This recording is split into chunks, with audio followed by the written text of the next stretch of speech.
Hello good evening विद्यार्थी मित्रों। हूँ गौरव सर। આજે આપણે ટ્યુશન ક્લાસીસ માટે ઇંગ્લિશ મીડિયમનો એક લેક્ચર બનાવવા જઈ રહ્યા છે। આ લેક્ચરનો પાર્ટ 4 છે કે જેમાં આપણે ઓનલાઈન શિક્ષણમાં છે ટ્યુશન ક્લાસીસ શરૂ નથી કરી શક્યા, એટલે સાહેબે કીધું હતું કે તમે હવે ધીરે ધીરે છે એ લેક્ચર બનાવવા લાગો। એટલા માટે છે એ આપણે આ ઓનલાઈન ટીચિંગમાં છે એ આપણે લેક્ચર છે એ બનાવવાની અત્યારના શરૂઆત કરી છે, અને લગભગ આ આપણો અડધી કલાકનો ચોથો લેક્ચર છે। અને એ ચોથા લેક્ચરમાં છે એ તમને પાઠનું જે ભાષાંતર છે અને પાઠમાં સમજૂતી છે એ પૂરું કરવાનું છે, અને એક્સરસાઇઝ છે એ પછીના લેક્ચરમાં આપણે જો આ લેક્ચરમાં થોડોક સમય મળે તો આ લેક્ચરમાં કરશું, નહીતર છે એક્સરસાઇઝ પછીના લેક્ચરમાં હું તમને ચોક્કસથી કરાવીશ। બરાબર છે। અત્યાર સુધીમાં આપણે જે ભણ્યા એનું થોડું ઘણું રિવિઝન કરી દઈએ, બરાબર છે। અને પછી આજનું જે બાકી છે 2 પેરેગ્રાફનું એ 2 પેરેગ્રાફમાં અંડરલાઇન કરીને એના અર્થ લખાવી દઉં, અને પછી આજનો આખો ભાગ છે હું તમને ભણાવી દઉં। એ પહેલાં કહી દઉં કે આજુબાજુ થોડોક વરસાદનો અને વીજળીનો અવાજ આવે તો એટલું તમે છે એ થોડુંક બેર કરી લેશો, સહન કરી લેશો, અને બાકી છે હું તમને અવાજ ક્લિયર આવે એવો પ્રયત્ન હું તમને કરી આપીશ। પાર્ટ 1, પાર્ટ 2 અને પાર્ટ 3 3 પાર્ટ આપણે ભણ્યા છીએ। પાર્ટ 1 બરાબર છે, પાર્ટ 2 અને પાર્ટ 3 આ 3 પાર્ટ આપણે છે એ ખરેખર છે એ ભણ્યા છીએ। એમાં પાર્ટ 1માં મેં છે અગેન્સ્ટ ધ ઓડ્સ એ પાઠમાં શું છે એની વિશે મેં તમને થોડી ઘણી સમજૂતી આપી હતી। પછી સાથે સાથે છે ટ્રેક્સ ટુ તાજનગર, એ ટ્રેક્સ ટુ તાજનગરના મેં બધાના અર્થ તમને લખાવી દીધા હતા, બરાબર છે, ઇંગ્લિશ અર્થ લખાવી દીધા હતા, અને સાથે સાથે પાર્ટ 1માં તે પહેલો પેરેગ્રાફ છે અને બીજો પેરેગ્રાફ પૂરો કર્યો હતો। પાર્ટ 2માં છે આ ચેપ્ટરના પાર્ટ 2માં મેં તમને આખું ટ્રેક્સ ટુ તાજનગર છે એ પૂરું કરી દીધું હતું। હવે પાર્ટ 2 અને પાર્ટ 1ની થોડી વાત કરી દઈએ તો ટ્રેક્સ ટુ તાજનગરમાં શું હતું, તો તાજનગર નામનું એક ગામ હતું કે જ્યાંથી ટ્રેન પસાર તો થતી હતી પણ ગામમાં કોઈ રેલવે સ્ટેશન ન હોવાથી ટ્રેન ત્યાં ઊભી ન રહેતી હતી, બરાબર। અને ગામના લોકોને છે દિલ્હી જવું હોય કે બીજી કોઈ જગ્યાએ જવું હોય તો પાટલી કે હલમંડી સુધી છે એ ટ્રેન પકડવા જવું પડતું હતું, અને એના કારણે છે ગામના લોકો થોડાક થાકી જતા, અને એ પાટલી કે હલમંડી લગભગ 6 કિલોમીટર દૂર આવેલું હતું, અને ગામના લોકો થોડાક થાકી જતા, અને એના કારણે પછી એવું થયું કે ગામના લોકોએ છે એ પેલું ટ્રેનની માંગણી શરૂ કરી। 1982થી ટ્રેનની માંગણી શરૂ કરી, બરાબર, 25 વર્ષ સુધી માંગણી કરી, અને 2007માં રેલવે અધિકારીઓએ એવું કીધું, રેલવે વિભાગે એવું કીધું કે તમારા ગામમાં સ્ટેશન અમે બાંધી શકીએ એવી ક્ષમતા નથી, એનું કારણ છે કે અમારી પાસે એટલું પૂરતું ફંડ નથી।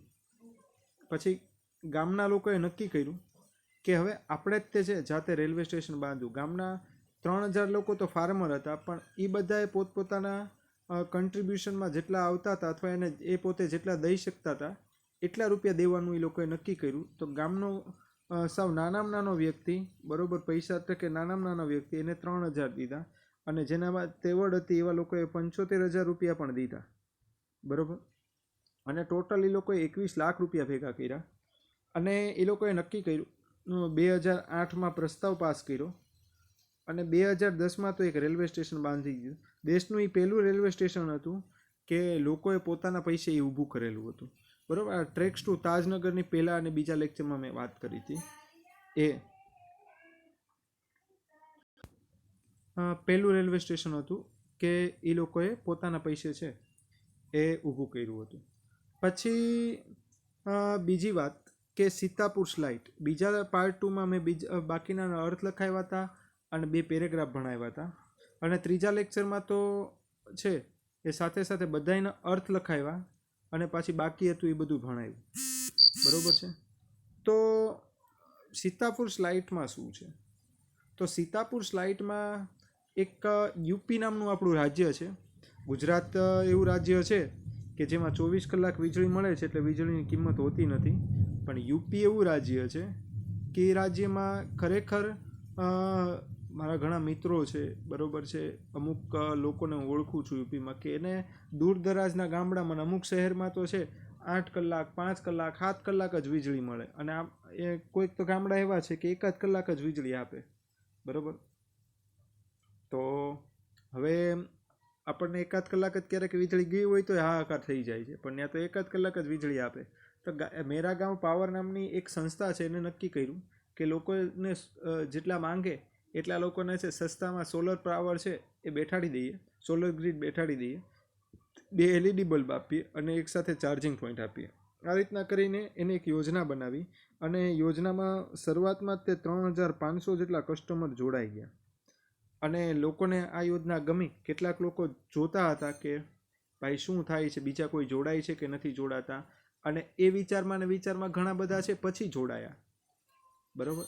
અને અઠવાડિયાના 25 રૂપિયા કિંમત થાય એ રીતના છે એ લોકોએ આખી યોજના બનાવી હતી. તો 4 અઠવાડિયા મહિનાના હોય તો 100 રૂપિયા કિંમત થાય, ને કદાચ કેરોસીનની 200 રૂપિયા કિંમત થતી હોય તો કેરોસીન કરતાં ઓછામાં પડતું હતું, અને પાછું હેલ્થ છે લોકોની સારી રહેતી હતી, બરાબર. એક એજાજ નામનો છે કંપની ઇલેક્ટ્રિશિયન નિમ્યો, કે ઇલેક્ટ્રિશિયન છે એ પણ સારું કામ કરતો, કે લોકોને છે આ ગ્રીડ બેઠાડી દેશો ને એવી દિશામાં બેઠાડતો કે સતત છે એને વીજળી મળ્યા કરે, બરાબર. અને પછી ગામના બિઝનેસમાં પણ વિકાસ થયો. એક સાડીવાળા સાડી બનાવતા હતા એ વ્યક્તિ તે રાતના પોતાનું કામ કરવા માંડ્યા, પછી છોકરાઓને ભણવાનું કામ થતું ગયું, આવું બધું કામ છે એ થતું ગયું, બરાબર છે. પછી પલક્કડ લાઇબ્રેરી મેં થોડું ઘણું છે એના અર્થ લખાવ્યા એની વિશે કીધેલું હતું. તો ગામમાં એક કેરળ નામનું પલક્કડ નામનું ગામ છે, જ્યાં લોકોએ જાહેર લાઇબ્રેરી પોતાના પૈસે ક્યાંક શરૂ કરી, બરાબર છે. એમાં વુમેન એમ્પાવરમેન્ટ માટેનો જુદો વિભાગ શરૂ કર્યો, કે જેથી કરીને ત્યાં સ્ત્રીઓ પોતાની જગ્યાએ બેઠી પોતાનું પુસ્તકો વાંચી શકે, પરીક્ષાની તૈયારી કરી શકે, અને સાથે સાથે એવું પણ વિચારી શકે ભવિષ્યનું કે સેમિનાર કરી શકે, અથવા સ્ત્રીઓ ભેગી કરીને ક્યાંક સશક્તિકરણનું કામ કરી શકે. કોઈ સ્ત્રીઓને ઘરની ક્યાંક લીગલ ડિસ્પ્યુટ હોય, કાયદેસરની સમસ્યાઓ હોય તો એકબીજાથી છે એ સોલ્વ કરી શકે. એ પબ્લિક લાઇબ્રેરી માટે હતું, બરાબર છે. તો એની વિશે મેં તમને ઘણું બધું સમજાવ્યું. તો હવે 2 પેરેગ્રાફના એના અર્થ લખવાના બાકી છે, એ અર્થ લખાવી દઉં પછી છે આગળ હું તમને કામ કરાવું છું, બરાબર છે. તો હવે જોઈએ પોઇન્ટેડ આઉટ. પોઇન્ટેડ આઉટ એટલે સૂચવવું, પોઇન્ટેડ આઉટ એટલે સૂચવવું. થ્રુ એટલે દ્વારા, થ્રુ એટલે દ્વારા. જો વુમન આ એક વચન થયું, અને વુમેન, બરાબર છે, આ બહુવચન થયું. વુમન એક વચન, વુમેન બહુવચન. હવે એવી રીતે જ તે મેન એક વચન થયું, અને મેન એ બહુવચન થયું, બરાબર છે. થ્રુ એટલે દ્વારા. રિયલાઇઝ એટલે અહેસાસ કરવો, રિયલાઇઝ એટલે અહેસાસ કરવો. પછી સ્ટ્રેન્થ એટલે શક્તિ, સ્ટ્રેન્થ એટલે શક્તિ. પછી ફોર્જ એટલે આગળ વધવું, બહાર લાવવું, ફોર્જ એટલે આગળ વધવું કે બહાર લાવવું. પછી યુનિટી એટલે એકતા, ફોર્જ એટલે આગળ વધવું કે બહાર લાવવું, યુનિટી એટલે એકતા.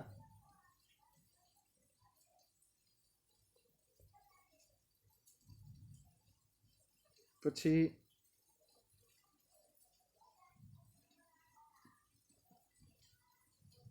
છે આગળ જોઈએ લેન્ડિંગ છે. એક મિનિટ, યુનિટી એટલે એકતા. નોટેડ એટલે નોંધવું, નોટેડ એટલે નોંધવું. લેન્ડિંગ લાઇબ્રેરી એટલે કે અમુક ડિપોઝિટ લઈને અમુક દિવસો માટે છે પુસ્તકો ઉધાર આપતી હોય ને એ જમા કરાવે એટલે બીજું પુસ્તક આપે, એવી લાઇબ્રેરીને લેન્ડિંગ લાઇબ્રેરી કહેવાય, બરાબર. પુસ્તક ઉધાર આપવાના એ જમા કરાવો એટલે બીજું. પછી અર્લિયર એટલે કે પહેલાંના સમયની, અર્લિયર એટલે પહેલાંના સમયની. ડિસઅપિયરિંગ એટલે અદૃશ્ય થવું, ડિસઅપિયરિંગ એટલે અદૃશ્ય થવું.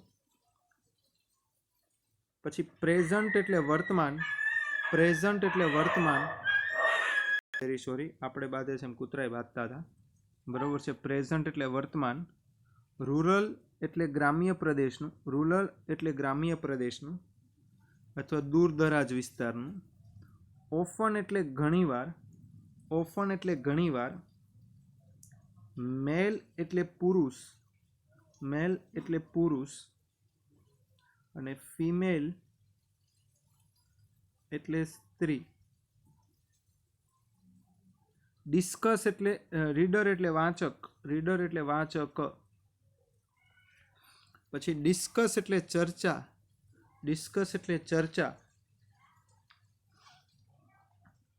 કન્ટિન્યુ એટલે ચાલુ રાખવું.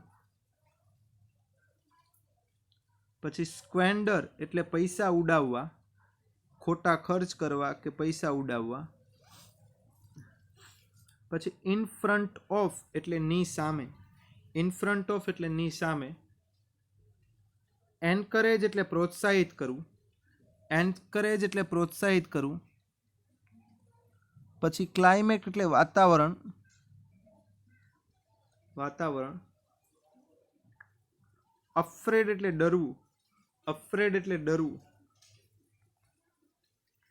ગો આઉટ એટલે બહાર જવું. અફ્રેડ એટલે ડરવું. પછી ગો આઉટ એટલે બહાર જવું. પછી ડાર્ક એટલે અંધારામાં. યુનિટ એટલે વિભાગ. પછી ફોર્મ્યુલેટેડ એટલે રચવું. પછી પ્લાન એટલે આયોજન.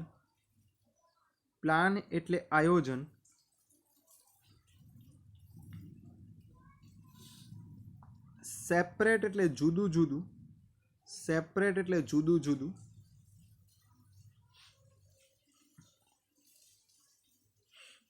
પછી ડિસ્ટ્રિક્ટ એટલે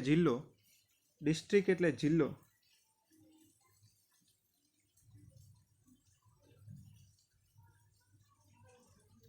બીકન એટલે દીવાદાંડી.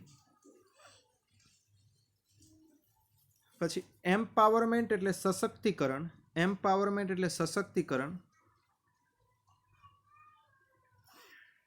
ધેન એટલે પછી.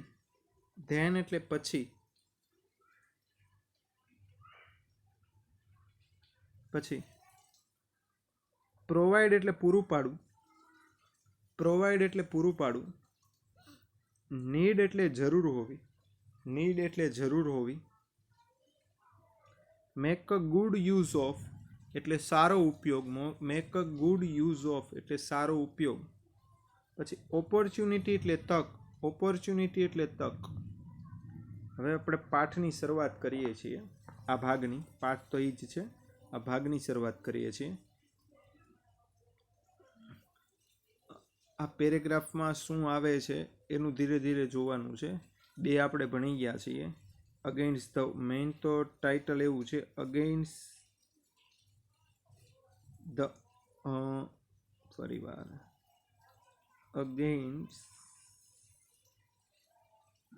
The odds.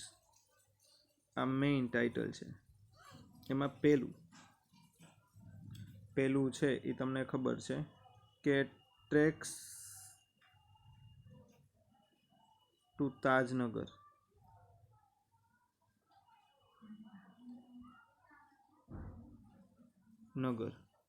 પછી બીજું સીતાપુર લાઇટ. બરોબર છે. એકમાં સ્ટેશન બાંધવા વિશે હતું, એકમાં છે પોતાના વિસ્તારમાં વીજળી વિશે હતું. અને હવે પલક્કડ ડિસ્ટ્રિક્ટ લાઇબ્રેરી એ પોતાના વિસ્તારમાં ગ્રંથાલય લાઇબ્રેરી માટેનું છે. બરોબર છે. 3 છે એ લોકોના વિકાસ માટે, સોસાયટી એટલે કે સમાજના વિકાસ માટે, એ બધું વર્ણનામાં છે. બરોબર છે. બહુ મસ્ત છે, એ જોઈએ છીએ. બાકી ઘણા બધા ઉદાહરણો એવા છે. તમને ખબર છે બિહારનો એક વ્યક્તિ, બરોબર, એ નામ યાદ આવે તો કહું, જીતેરામ માંઝી કે એવું કંઈક છે, બરોબર, માંઝી, કે એમનું ઉપર પિક્ચર આવી ગયું. એ પહાડ ઉપરથી છે રસ્તો બનાવ્યો, કારણ કે ગામડાના લોકોને ફરીને જતા છે 2-3 કલાક થતી હતી. બરોબર. એની વહુ છે ઉપરથી પર્વત ઉપરથી પડે છે ને મરી જાય છે, એના દુઃખમાં જ તે છે પહાડ ઉપરથી પોતે રસ્તો બનાવે છે, બરાબર. અને એક જગ્યાએથી બીજી જગ્યાએ જે 40 કિલોમીટરનું અંતર થઈ જતું એ 10 કિલોમીટરમાં પૂરું થઈ જાય છે. તો આવી રીતના તે પોતાને ઓલું એમાં ડાયલોગ છે, જબ તક તોડેગે નહીં તબ તક છોડેગે નહીં, બરાબર. તો આ થઈ શકે આવી રીતના બધું, બરાબર. પણ મહેનત કરવી જોઈએ. મહેનત કરવાની સાથે સાથે છે એને દ્રઢ નિશ્ચય હોવો જોઈએ કે ખરેખર પોતાને શું કરવું છે, બરાબર છે. અને આ કામ કરીને છે લોકોને ફાયદો થાય એવું કરવું છે. પોતાને ફાયદો થાય એવા ઘણા બધા કામ હોય ને લોકોને ફાયદો થાય એવા ઘણા બધા કામ હોય. તો પોતાને ને લોકોને એમાંથી કોને ફાયદો કરાવવો છે એની ઉપર છે. In Kerala, the Palakkad district public library has been up. કેરેલામાં પલક્કડ ડિસ્ટ્રિક્ટ લાઇબ્રેરી છે, એટલે પલક્કડ જિલ્લા જાહેર લાઇબ્રેરી છે, હેઝ બીન અપ એ સ્થપાઈ એન્ડ રનિંગ અને કાર્યરત થઈ સિન્સ સપ્ટેમ્બર 2030. ક્યારથી કાર્યરત થઈ હતી? 2013થી કાર્યરત થઈ હતી. યાદ રાખજો. કઈ લાઇબ્રેરી? તો પલક્કડ ડિસ્ટ્રિક્ટ લાઇબ્રેરી, પલક્કડ જિલ્લા ગ્રંથાલય 2013થી કાર્યરત થઈ હતી ને ક્યાં આવેલી હતી? કેરેલામાં. It is fine modern library, તે સારી આધુનિક ગ્રંથાલય હતું. હવે એમાં શું શું હતું? તો અ સેન્ટર ફોર ઇન્ફોર્મેશન, માહિતીનું કેન્દ્ર, નોલેજ એટલે કે જ્ઞાન, વિઝડમ એટલે કે ડહાપણ, કલ્ચરલ એક્ટિવિટીઝ એટલે કે સાંસ્કૃતિક કાર્યક્રમો, સાંસ્કૃતિક પ્રવૃત્તિઓ, રિસર્ચ એટલે કે સંશોધન અને રેફરન્સ એટલે કે સંદર્ભ.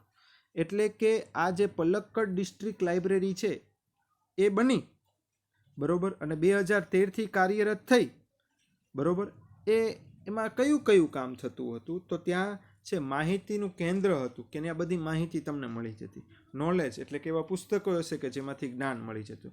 ડહાપણ માટે તે પ્રખ્યાત હતી, બરોબર, એટલે કે લોકોને છે સારી નિર્ણય લેતા શીખવતી. કલ્ચરલ એક્ટિવિટીઝ એટલે કે સાંસ્કૃતિક પ્રવૃત્તિઓ માટે પણ એ છે કેન્દ્ર હતું. રિસર્ચ એટલે સંશોધન માટેના પુસ્તકો હતું. અને રેફરન્સ બુક, બરોબર, મારે ગણિત શીખવું હોય તો ગણિતની બીજી બધી બુકો છે એમાંથી અમુક અમુક ચેપ્ટરો મળી જતા હોય, એ બધી રેફરન્સ બુક કહેવાય, બરોબર છે. But it has recently been in the news for different reason. પણ રિસેન્ટલી એટલે કે તાજેતરમાં, હાલમાં, બીન ઇન ધ ન્યૂઝ એ સમાચારમાં હતી ફોર ધ ડિફરન્ટ રીઝન, જુદા કારણથી, બરોબર. હાલમાં તે જુદા કારણથી છે સમાચારમાં હતી. A third of its 1000 member are women. તેના 1000 મેમ્બરમાંથી છે ત્રીજા ભાગની સ્ત્રીઓ હતી, બરોબર છે. એટલે કે 1000 હોય, બરોબર, તો 301 જેટલી તો સ્ત્રીઓ જ હતી એની member. These women supported by the shared space the library offered them. આ વુમેનને ગ્રંથાલય થોડીક બેઠવાની કે બીજી જગ્યા આપીને એને ટેકો આપ્યો. લોન્ચડ કયો ટેકો આપ્યો? તો લોન્ચડ અ વુમેન્સ યુનિટ ઇન ફેબ્રુઆરી 2040, બરોબર. કયો ટેકો આપ્યો? તો એણે છે લાઇબ્રેરીએ 2014માં, ફેબ્રુઆરી 2014માં સ્ત્રીઓ માટેનો એક વિભાગ શરૂ કર્યો.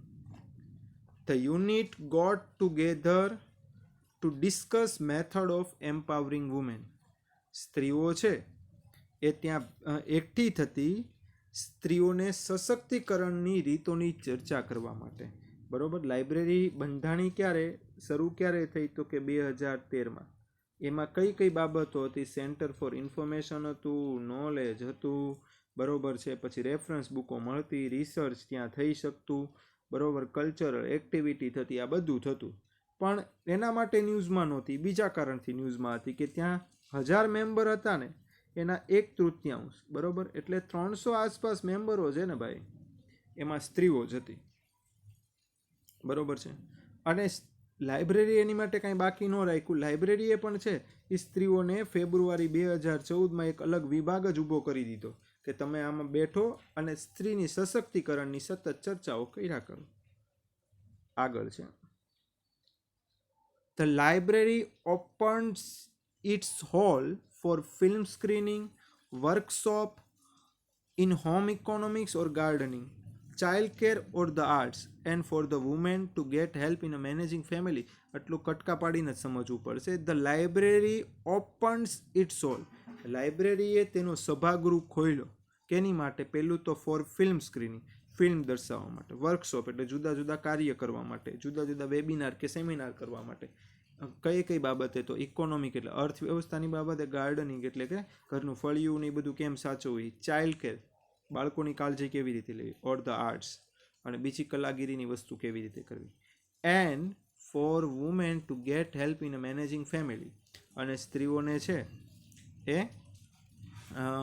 મદદ કરવા માટે તેના ઘરના ઝઘડામાં, એટલે બાંધવા, એની હારવાર બાંધવા નહીં જવાનું પણ એ ઉકેલવા માટે.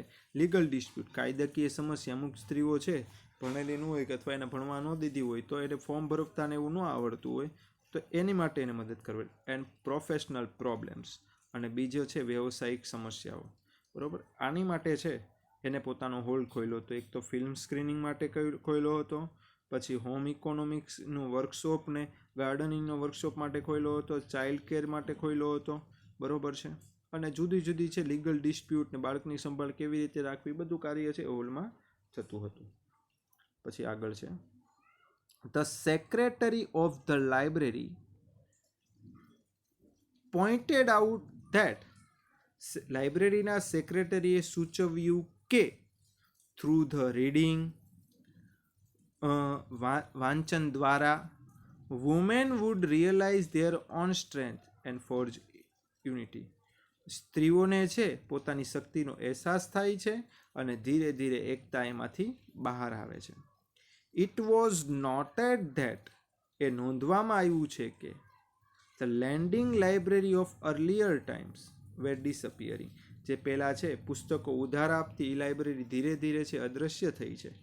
And the present times and the present rural reading rooms were too often full of male readers, અને હાલના પણ કેટલાક છે ગામડાના વાંચવાના રૂમો છે એ પુરુષ વાંચકોથી ભરપૂર હોય છે કે સ્ત્રીઓ ત્યાં જઈ શકે નહીં અથવા જાય નહીં. ધ યુનિટ ડિસ્કસ્ડ, આ વિભાગે ચર્ચા કરી ધેટ કે if the once well read women of Kerala, જો એક વખત સારું વાંચેલી સ્ત્રી કેરેલાની continue to squander their hours, જો એ પોતાના પૈસા ઉડાવવાનું કે કલાકો વાપરવાનું ચાલુ કરે in front of television, television સામે, એની કરતાં it would encourage the climate, એની કરતાં એવું વાતાવરણને પ્રોત્સાહિત કરીએ ઇન વિચ, કે જેમાં women are afraid to go out after dark, કે સ્ત્રીઓ છે એ ડરવાનું બંધ કરે પેલા અંધારામાં જતા. સો the unit as formulated plans, તેથી યુનિટે છે વિભાગે છે એક પ્લાન રચ્યો, એક છે આયોજન બનાવ્યું on opening separate reading rooms for a women, સ્ત્રીઓ માટે જુદો વાંચવાનો રૂમ ખોલીને.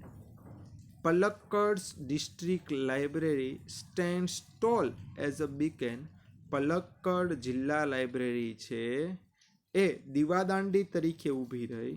ટુ એન્કરેજ વુમેન્સ એમ્પાવરમેન્ટ, સ્ત્રીઓના સશક્તિકરણ માટે.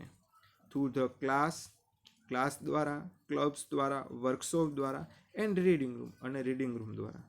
એન્ડ ધેન, અને પછી ધેર આર ધ બુક્સ, બીજી તો પુસ્તકો, which will provide the women the strength, જે સ્ત્રીઓને છે શક્તિ પૂરું પાડતું. They need to make good use of this opportunity, કે જેથી છે તે આ તકનો સારી રીતે લાભ લઈ શકે. બરોબર છે, આ પલક્કડ ડિસ્ટ્રિક્ટ લાઇબ્રેરીએ છે સ્ત્રીઓના વિચારમાં, સ્ત્રીઓના વાંચનમાં, સ્ત્રીઓના છે એ અનુકરણમાં કેવી રીતે પરિવર્તન લાવ્યું ને પુસ્તકો બીજું કયું સારું કામ કરી શકે એનું વર્ણન પણ છે. એને હોલ ખોલ્યો તો એ હોલ શેની માટે ઉપયોગ થતો એનું વર્ણન પણ છે. લાઇબ્રેરી ક્યારે શરૂ થઈ ને એમાં સ્ત્રીઓ માટેનો વિભાગ ક્યારે શરૂ થયો, બરોબર, અને સ્ત્રીઓ માટેનો વિભાગ શા માટે શરૂ કરવામાં આવ્યો, એ બધી ચર્ચાઓ છે આ પલક્કડ ડિસ્ટ્રિક્ટ લાઇબ્રેરીમાં કરેલી છે. તો અગેન્સ્ટ ધ ઓડ્સ છે, બરોબર છે. એમાં મારા 3, એક તો ટ્રેક્સ ટુ તાજનગર ભણાવવાનું હતું, એ મેં તમને ભણાવી દીધું છે. બીજું સીતાપુર સ્લાઇડ ભણાવવાનું હતું, એ પણ મેં તમને સમજાવી દીધું છે. અને ત્રીજું પલક્કડ ડિસ્ટ્રિક્ટ લાઇબ્રેરી, બરોબર, એની વિશે મારે તમને ચર્ચા કરવાની હતી, એ ચર્ચા પણ થઈ ગઈ છે, બરોબર. આમાંથી તમને ન સમજાય તો તમે મને છે એ કોમેન્ટ કરીને જણાવી શકો છો, બરોબર છે. કોમેન્ટ કરીને જણાવજો, તો હું તમારા પ્રશ્નોના ઉત્તર છે એ તરત દઈ દઈશ, અથવા છે અથવા હું તમને પહેલાં મારી ચેનલનું નામ કહી દઉં, જ્ઞાન કી બાત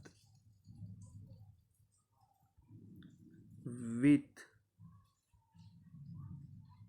ગૌરવ ભટ્ટ, આ સર્ચ કરીને છે એ સબસ્ક્રાઈબ કરી નાખવાની, અને પછી કોમેન્ટ કરજો. જે પ્રશ્નો એમાં જવાબ દઈ દઈશ.